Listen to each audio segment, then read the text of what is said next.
अध्याय 2। मेरे हालात ऐसे हैं। नमस्कार साथियों। हम यहाँ से अध्याय 2 को पढ़ेंगे, समझेंगे और इसके अंदर डूबने का प्रयास करेंगे। हालात कभी भी आपसे या आपके सपनों से बड़े नहीं होते। मैं इस बात से पूरी तरह इत्तेफाक रखता हूं।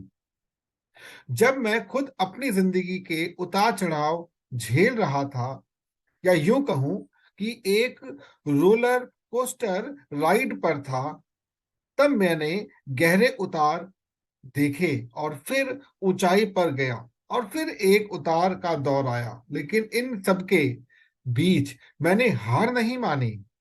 और केवल यही आपके सपनों तक पहुंचने का एक अकेला राज है। आप कह सकते हैं कि मैं आपके हालात में नावाफिक हूं, आपकी जगह पर नहीं हूं। लेकिन दोस्त, आप भी तो मेरे हालातों से नावाकिफ हैं। कहने का मतलब ये कि हर एक शख्स अपने आप में जिंदगी की अलग चुनौतियों से गुजर रहा है। इसका मतलब ये नहीं कि आप में इस सब से निकलने की या इस चुनौती का सामना करने की क्षमता नहीं है, या आप आगे नहीं बढ़ सकते। मैं मानता हूं कि ईश्वर हम सबकी काबिलियत परखने के लिए हमारी परीक्षा लेता है। कोई भी इस दुनिया में परिपूर्ण, परफेक्ट जिंदगी नहीं जी रहा। मुकेश अंबानी की जिंदगी में भी अगले टारगेट को अचीव करने का प्रेशर होता है। और आप मानिए या ना मानिए, ऊपर वाला आपके सामने केवल वो चुनौतियां लाता है जिनका सामना करने लायक आप होते हैं। यहाँ तक कि ईश्वरीय अवतार और अलग अलग पैगंबरों को भी अपने जीवन में चुनौती भरे हालातों का सामना करना पड़ा था। मतलब उनके तो पैदा होने से पहले ही लाइफ के विलेन का अवतरण हो चुका था। रावण, कंस, भगवान राम और कृष्ण से पहले ही आकर आतंक मचा चुके थे। कहने का मतलब ईश्वर आपकी परीक्षा लेता है ताकि वो ये देख सके कि जो आप बनना चाहते हैं या जिस सपने को अपनी आंखों में पाल रहे हैं, क्या आप उसके काबिल हैं या नहीं। और जब आप लड़ झगड़ कर पूरी ताकत से उन चुनौतियों का सामना कर लेते हैं, तभी आपको अपनी ही किसी नई काबिलियत का पता चलता है। लेकिन मान लो ऐसा नहीं होता और आप अपने सपने को केवल सपने के रॉ फॉर्मेट में ही छोड़ देते हैं, तब क्या होगा? तो सुनिए, होगा ये कि आप भी उन 95% लोगों में सम्मिलित हो जाएंगे जिन्हें आम आदमी कहा जाता है। Mango people, the common man. R K Laxman वाला नहीं, बल्कि जिसके पास कोई सपने, कोई लक्ष्य नहीं, बल्कि शिकायतें, बहाने और थकेली रुकेली सहेली सी जिंदगी है। सन 1998 से करीब 2019 तक मैं डायरेक्ट सेलिंग इंडस्ट्री में डिस्ट्रीब्यूटर था और मेरी टीम में करीब 7 लाख लोग थे। उस दौरान मैंने शोहरत के साथ साथ नाम भी कमाया और मैं खुश भी था। लेकिन फिर भी जब तक कुछ नया करने का कीड़ा काटता रहता था ताकि मैं अपनी एक अलग पहचान बना सकूं। ये मेरे सपने वाले रोलर कोस्टर की शुरुआत थी। तो मैंने जहां काम करता था, मैंने वो डायरेक्ट सेलिंग कंपनी छोड़ दी और 2017 में उसी क्षेत्र में एक नई कंपनी को ज्वाइन किया, जो स्टार्ट तो हो गई, लेकिन अब अभी बाकी था। चूंकि ये कंपनी अपने शुरुआती दौर में थी, वहां मैं कंपनी की कोर टीम का हिस्सा बन गया और अपनी काबिलियत से और मेहनत से कंपनी को आगे बढ़ाने में मदद करने लगा। लेकिन इस बीच मैंने कुछ ऐसी परिस्थितियां बानी जिसके चलते मुझे आर्थिक तौर पर बड़े नुकसान झेलने पड़े और कोविड-19 ने इसमें आग में घी का काम किया। दुनिया के सारे प्रेशर एक तरफ और खाली जेब का प्रेशर मत पूछो दोस्त। मुझे अच्छी तरह से याद है 2 अप्रैल 2020, जब मैंने एक ऑनलाइन पेमेंट की। जैसे ही मैं पेमेंट के बाद आगे बढ़ा, मेरे फोन पर एक मैसेज फ्लैश हुआ, अकाउंट डेबिटेड। डिजिटल इंडिया है भाई। अब उसके तुरंत बाद दूसरा मैसेज फ्लैश हुआ जिसमें लिखा था कि मेरे बैंक में मात्र 9,000 रुपए बैलेंस हैं। अब आप कल्पना कीजिए, लॉकडाउन लग चुका था। 21 दिन का इंतजार कर करके थक चुके भारतीयों में भी मैं भी था। मैं 45 वर्ष का हट्टा कट्टा आदमी जो अपने परिवार के पालन पोषण में सक्षम है, उसके अकाउंट में उस समय मात्र 9,000 रुपए थे। मैं अपने पिताजी से बात करने गया, लेकिन वह नहीं पाया, उनको बता ही नहीं पाया। यूं तो ये पिताजी लोग बड़े प्यारे होते हैं, पर पता नहीं क्यों बात करने की हिम्मत नहीं होती। खास तौर पर हम बेटों की आदमी बनने, मतलब बड़े होने के बाद तो बिल्कुल भी नहीं। तो मैं पिताजी के साथ इधर उधर की बातें करता रहा, लेकिन उन्हें अपनी खाली जेब की दुख भरी दास्तां नहीं बता पाया। उसी बीच पिताजी ने उनकी पेंशन आई या नहीं, ये फोन पर चेक करने को कहा। पेंशन आ गई थी। मेरे रिटायर्ड पिताजी के अकाउंट में कमाऊ पूत से ज्यादा धन था। मुझे उस वक्त पैसों की सख्त जरूरत थी, लेकिन फिर भी एक शब्द नहीं बोल पाया। जैसे प्यास लगी हो, सामने पानी भी हो, लेकिन हाथ बंधे हो। मांगता भी तो किस मुंह से मांगता। मुझे शर्मिंदगी महसूस हो रही थी, असहाय महसूस कर रहा था। अपने माता पिता की देखभाल करने की उम्र में मैं उनसे पैसे कैसे मांगूं। उस एक पल ने मुझे भीतर तक तोड़ दिया। मैंने किसी तरह आंसू जज्ब किए और अपने कमरे में आ गया और रोया, खूब रोया, ये सोच सोच कर कि अब आगे क्या होगा। जब किसी हालात में हम अंदर तक घुट रहे होते हैं तो रो लेना चाहिए। वो अंदर का गुबार जब निकल जाता है तो दिमाग ठीक से सोच पाता है। मर्द को दर्द नहीं होता, जैसे पागलपन से दूर रहो तो जिंदगी बिल्कुल मस्त और लेडीज रोज की तरह अपनी ही त्वचा से उम्र का पता नहीं चलेगा। ट्राई करो। तो थोड़ी देर के बाद मैंने खुद को शांत किया और अपने आप से अपने सपने को लेकर 5 सवाल किए। मेरा अपना सपना कि मैं एक ट्रेनर बनूं। ट्रेनर मतलब ट्रेन चलाने वाला नहीं, लोगों के दिमाग चलवाने वाला, दिमाग के ताले की चाबी वाला ट्रेनर। तो बिल्कुल खुद ही खुद का पेपर सेट किया और 5 सवाल पूछ डाले। क्यों देखा था मैंने वो सपना? क्या वो मेरे लिए जरूरी है?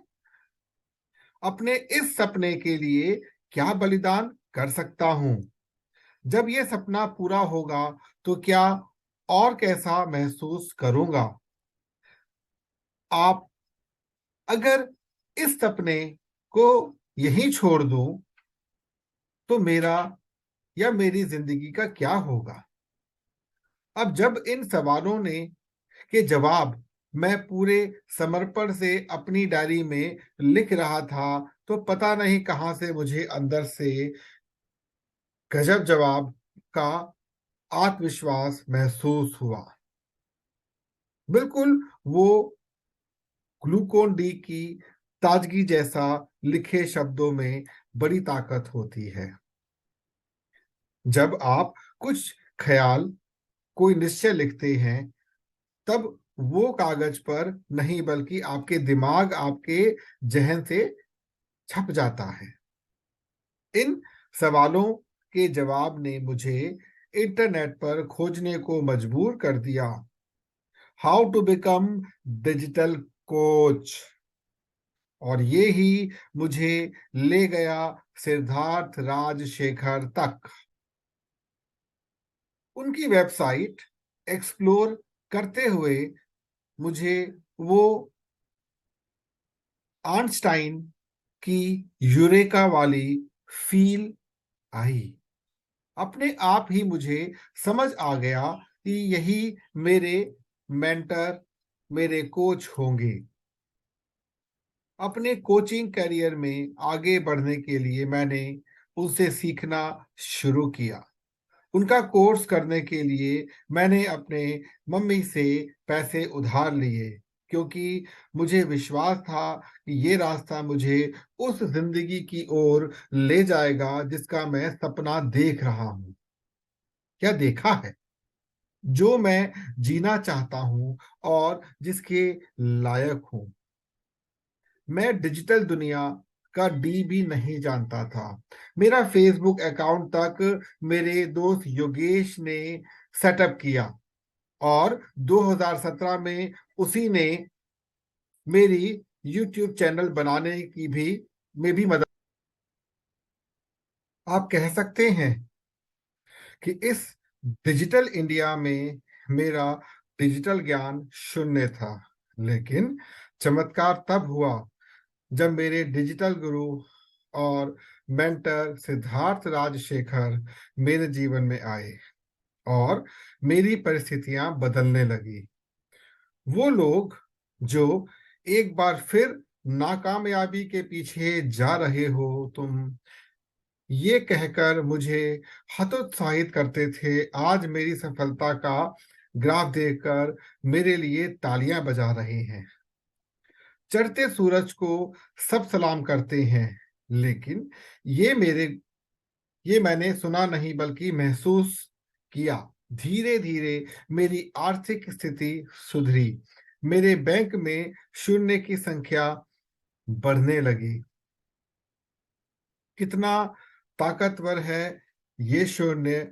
जीरो सही जगह लगे तो हीरो बना दे।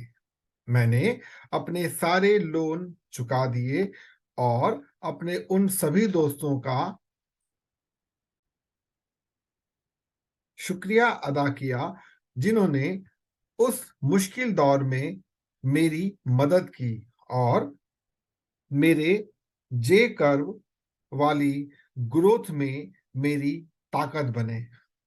जब मेरी जिंदगी में ये स्थिति आई थी तब मैं नहीं जानता था कि मैं कहाँ जाऊं, क्या करूं, किसी से मदद मांगूं या किसी से बात करूं।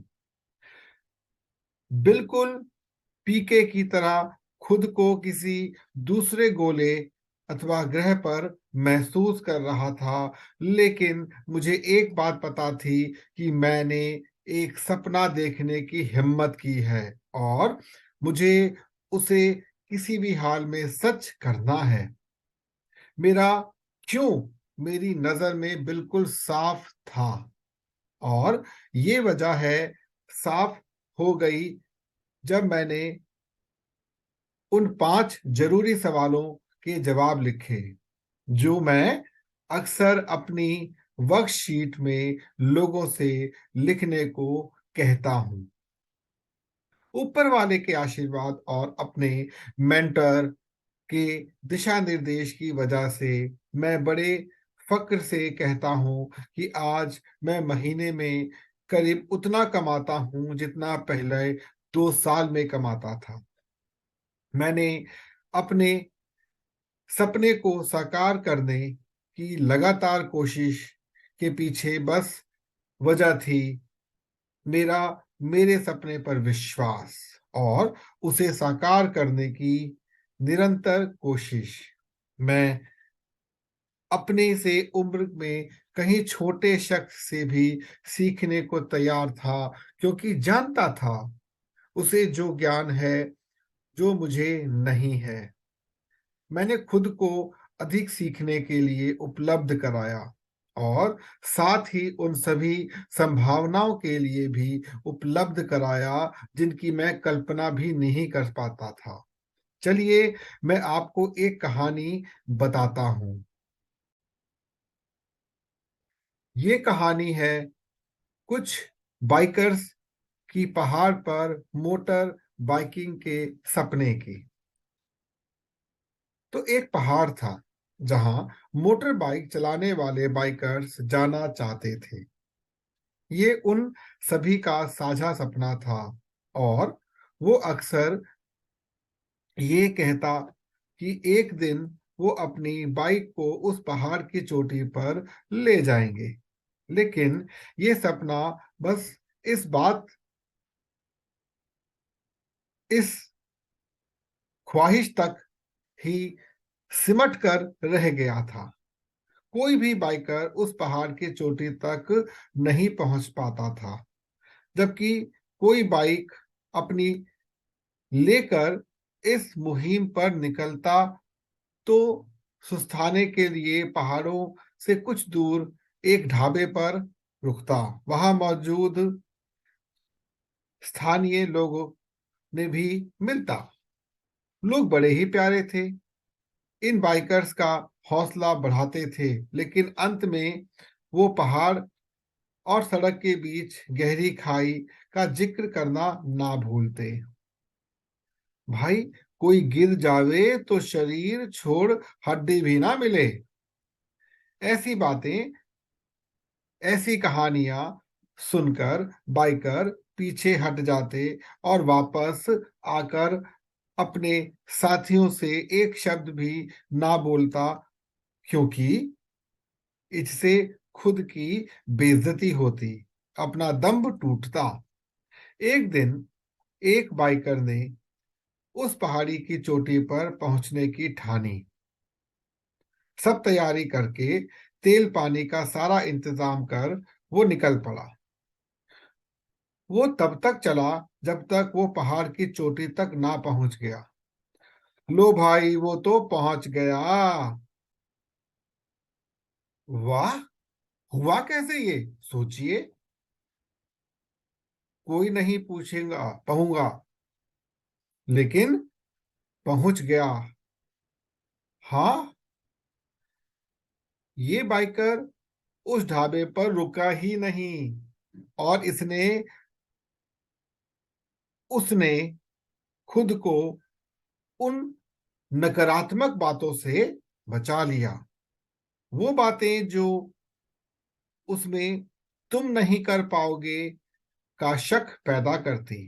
बिल्कुल यही आपको भी करना है। आपके सपने में ऐसी स्थितियां होगी जहां लोग आपका मजाक बनाएंगे या जिंदगी आपके सामने अलग अलग चुनौतियां लेकर आएगी, मुश्किलें आएंगी और ऐसे में आपको रुकना नहीं है, चलते जाना है, बिना ये सोचे हुए कि मैं ही क्यों या मैं ये नहीं कर सकता।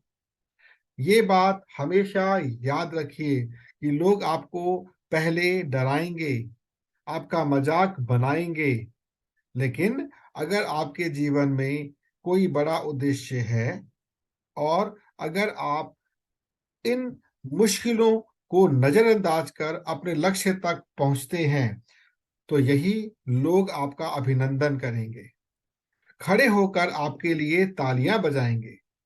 आप क्या कर सकते हैं? सपने त्याग और बलिदान मांगते हैं। ना, जान दान की दरकार थोड़े ना।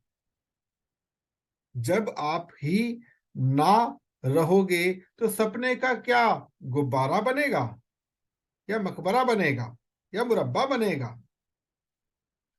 त्याग और बलिदान इतने भारी शब्द हैं नहीं जितने हमने बना दिए हैं। यहाँ त्याग का मतलब ये कतई नहीं कि आप अपना घर परिवार छोड़कर भगवान राम की तरह वनवास को चले जाएं। छोटे छोटे कदम उठाएं।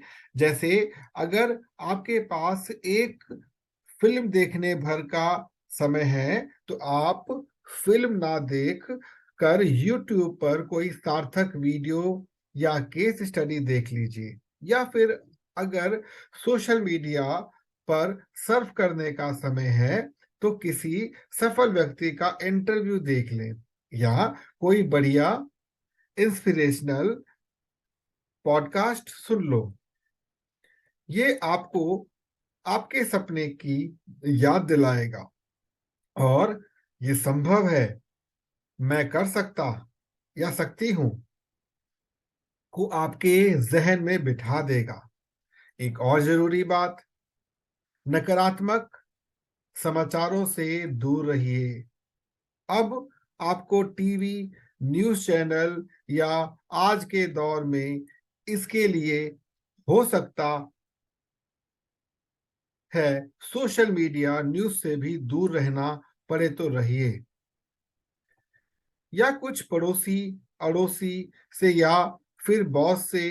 नहीं, उससे दूर तो अभी नहीं रहा जा सकता, लेकिन कुल मिलाकर कुछ दिनों के लिए नकारात्मक वातावरण से दूर रहना भी एक किस्म का त्याग ही है। आपको खुद ही फर्क नजर आने लगेगा। ये छोटे छोटे त्याग आपको तुरंत परिणाम भले नहीं देंगे, लेकिन आप धीरे धीरे इनका प्रभाव जरूर देखेंगे।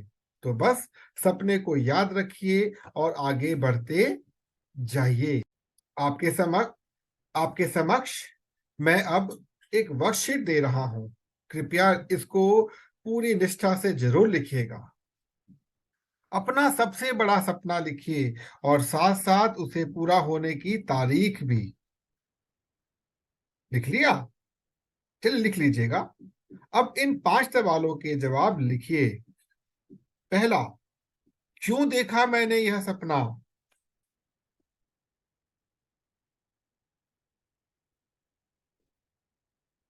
दूसरा, क्या वो मेरे लिए जरूरी है? तीसरा, अपने इस सपने के लिए क्या बलिदान कर सकता हूं? चौथा, जब ये सपना पूरा होगा तो क्या मैं कैसा महसूस करूंगा? पांचवा और अंतिम, अगर इस सपने को यही छोड़ दूं तो मेरा क्या होगा? तो मित्रों, यहाँ पे अध्याय 2 समाप्त होता है। तो आपसे मेरा निवेदन है कि इन 5 प्रश्नों का को लिखने के उपरांत ही आप अगले अध्याय की तरफ बढ़िएगा। तो मिलते हैं अगले अध्याय पर। तब तक के लिए नमस्कार, धन्यवाद।